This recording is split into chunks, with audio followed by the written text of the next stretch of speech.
হবিগঞ্জের সেই আলোচিত জুলাই যোদ্ধা মাহাদি, যিনি থানায় বসে থেকে মানে গর্ব করে বলেছিলেন যে আমি এসআই সন্তোষকে পুড়িয়ে মেরেছি, আমি থানায় আগুন জ্বালিয়েছি, আমাদের বিরুদ্ধে মামলা করা কিংবা আমাদের ছেলেকে গ্রেপ্তার করার সাহস আপনি পান কোথায় থেকে? থানার ওসিকে এই ধরনের অধ্যত্বমূলক কথা বলে তারপরে গ্রেপ্তার হওয়ার পরে সরকারের আইন মন্ত্রণালয়ের বিশেষ উদ্যোগে গভীর রাতে আদালত বসিয়ে তার মামলার ব্যবস্থা করার খবর আমরা জানি। সেই দৃশ্য আমরা দেখেছিলাম মাত্র কিছুদিন আগে। সেই সন্ত্রাসী মাহাদি আমিনকে হিরো বানানোর চেষ্টা হয়েছে এই দেশে। ঢাকা না দিল্লি, ঢাকা ঢাকা স্লোগান দেয়া মাহাদি এখন দিল্লিতে অবস্থান করছেন এবং দিল্লিতে তিনি কেন গেলেন তার উত্তর খুঁজতে গিয়ে যেটা জানা যাচ্ছে, তিনি ইউরোপে পাড়ি জমাতে চাচ্ছেন। অর্থাৎ বাংলাদেশে তার পক্ষের সরকার যেহেতু আসেনি, সেহেতু তিনি নিরাপদ মনে করছেন না বাংলাদেশকে।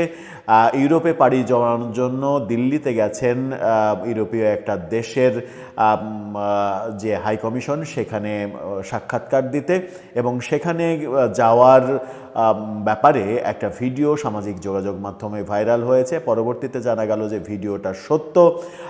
এই ভিডিওটা ভাইরাল হওয়ার প্রেক্ষাপটে আরও একটা ভিডিও ভাইরাল হয়েছে এবং গণমাধ্যম যেটা বলছে সেটা হচ্ছে যে দিল্লিতে থেকে তিনি গণমাধ্যমের সঙ্গে কথা বলেছেন এবং তিনি নিজের জীবন শঙ্কার মধ্যে আছেন।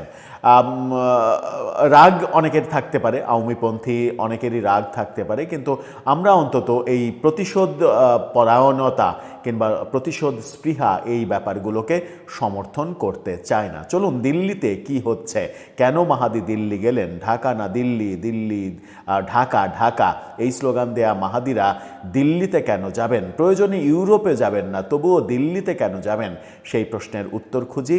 সাথে তার কি প্রকাশ হয়ে গেল, তার বেশ কয়েক বছরের বড় বান্ধবী যার সঙ্গে কন্ট্যাক্ট ম্যারেজ করেছেন 6 মাস আগে, তাকে সাথে নিয়ে গেছেন, সেই ব্যাপারে ভিডিও ভাইরাল হয়েছে, তার পাসপোর্ট ভাইরাল হয়ে গেছে। সেই ব্যাপারগুলো একটু আলোচনা করে দেখি, গণমাধ্যম কি বলছে সেটাও একটু আলোচনা করবে এই ভিডিওতে। থাকবেন পলিটিক্স টিভির নিয়ম। বলছিলাম জুলাই যোদ্ধা মাহাদি তিনি দিল্লিতে ইন্টারভিউ দিচ্ছেন, ইউরোপে যাবেন। এই ভিডিওটা ভাইরাল হয়েছে, ভিডিওটা একটু দেখে নিন আপনারা। প্রথমে একটা ভিডিও দেখে নিন, তারপরে আমরা অন্য ভিডিওতে যাব। এই যে ভিডিওটা ভাইরাল হলো, সেই ভিডিওতে দেখা যাচ্ছে যে দিল্লিতে একটা জায়গায় তিনি বসে আছেন, অপেক্ষা করছেন একটা দূতাবাসে ভাইবা দেওয়ার জন্য, এবং ভিডিওটা যে দিল্লির সেটা তিনি নিজে স্বীকারও করেছেন গণমাধ্যমে।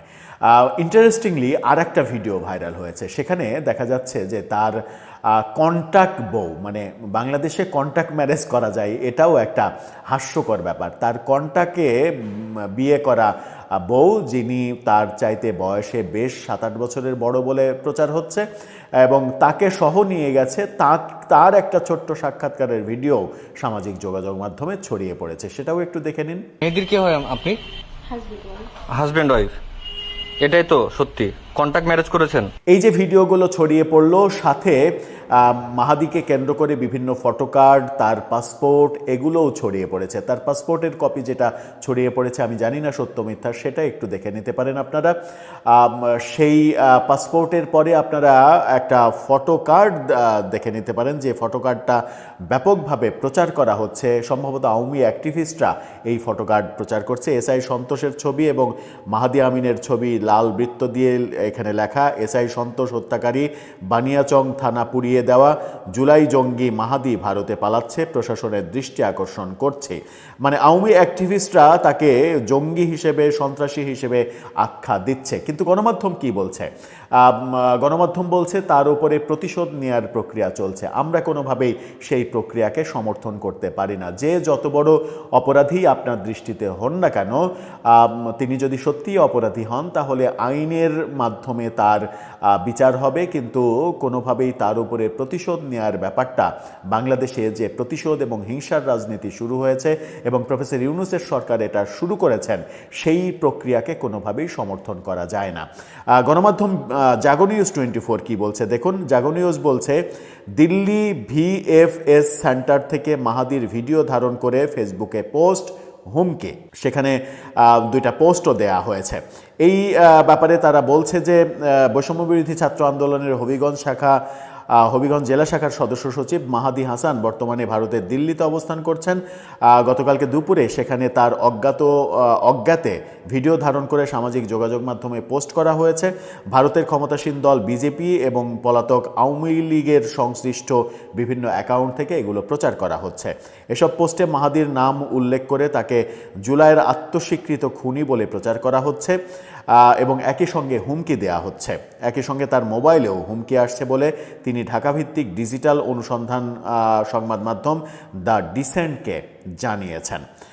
মাহাদি হাসান দ্য ডিসেন্টকে জানিয়েছেন তিনি ফিনল্যান্ডে যাওয়ার জন্য ভিসা সংক্রান্ত কাজে দিল্লির ভিএফএস সেন্টারে গিয়েছিলেন। সেখান থেকে মঙ্গলবার দুপুর 1টার দিকে বের হয়ে হোটেলে আসার পর তার মোবাইলে বিভিন্ন অপরিচিত নম্বর থেকে মেসেজ এবং কল আসতে থাকে। এসব কল ও মেসেজ থেকে তিনি বুঝতে পারেন কেউ তার অজান্তে তার বর্তমান অবস্থান, মোবাইল নম্বর, অন্যান্য ব্যক্তিগত তথ্য সামাজিক যোগাযোগ মাধ্যমে পোস্ট করেছে। দ্য ডিসেন্ট ফেসবুক ও এক্সে সার্চ করে মাহাদিকে নিয়ে শতাধিক পোস্ট পেয়েছে।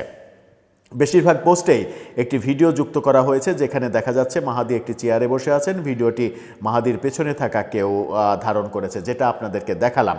মাহাদি জানান দৃশ্যটি মঙ্গলবার দুপুরে ধারণ করা, যখন তিনি দিল্লিতে ভিএসএফ সেন্টারে গিয়েছিলেন ভিসা সংক্রান্ত কাগজপত্র জমা দিতে। তবে তিনি জানেন না কে বা কারা ভিডিও ধারণ করেছে। মাহাদি বলেন তিনি হোটেলে ফেরার পর এসব দেখে নিরাপত্তাহীনতায় ভুগছেন। আমি খুব ভয়ে আছি, কে বা কারা আমাকে অনুসরণ করছে আমি কিছু বুঝতে পারছি না। হোটেলে ফেরার পর আমি বের হইনি, কয়েকবার দরজায় কড়া নাড়া হয়েছে, আমি খুলিনি। তিনি বলেছেন ইতিমধ্যে দিল্লিতে বাংলাদেশ হাইকমিশনকে জানানো হয়েছে। দিল্লিতে বাংলাদেশের হাইকমিশনার রিয়াজ হামিদুল্লাহকে ডিসেন্টের পক্ষ থেকে ফোন করা হলে তিনি বলেন মিটিংয়ে আছি, পরে কথা বলবো। এদিকে দুপুরের পর থেকে ফেসবুক ও এক্সের বহু অ্যাকাউন্টে ভিডিওটি যুক্ত করা হয়। বিভিন্ন ফেসবুক পেজের নামও দেওয়া হয়েছে। এই ব্যাপারটা প্রকাশ করা হচ্ছে এবং অনেক বড় রিপোর্ট করা হয়েছে। মানে এই ব্যাপারটা মাহাদি দিল্লিতে গেছেন, এটা মানে টক অফ দ্য কান্ট্রি হয়ে গেছে, টক অফ দ্য ওয়ার্ল্ড হয়ে গেছে এবং এটা নিয়ে ব্যাপক প্রচারণা চলছে এবং দিল্লিতে তাকে যেখানে পাওয়া যাবে সেখানেই ধরা হবে, এরকম প্রচারণা চলছে। আমরা প্রত্যাশা করব কোনো ধরনের সহিংস ঘটনা না ঘটুক দেশের বাইরে। দেশের নাগরিককে কেন্দ্র করে দিল্লিতে এবং কলকাতায় আওয়ামী লীগের অনেক নেতাকর্মী রয়েছেন। ভারতের বিজেপি সরকারের বিরুদ্ধে বাংলাদেশের এই জুলাই যোদ্ধারা যাচ্ছে তাই ন্যাক্কারজনক কর্মকাণ্ড করেছে। সেখানে বিজেপির সমর্থকরাও ক্ষেপে থাকতে পারে। সুতরাং মানে তার নিরাপত্তাহীনতা তৈরি হতেই পারে। আমরা প্রত্যাশা করব অনাকাঙ্ক্ষিত কোনো কিছু না ঘটুক। তবে মাহাদি যদি সত্যিই এসআই সন্তোষকে পুড়িয়ে মেরে থাকেন তাহলে তার যেন আইনের মাধ্যমে, প্রফেসর ইউনূস সরকার তো আর নাই, এখন যেন নির্বাচিত সরকারের আমলে তার আইনের মাধ্যমে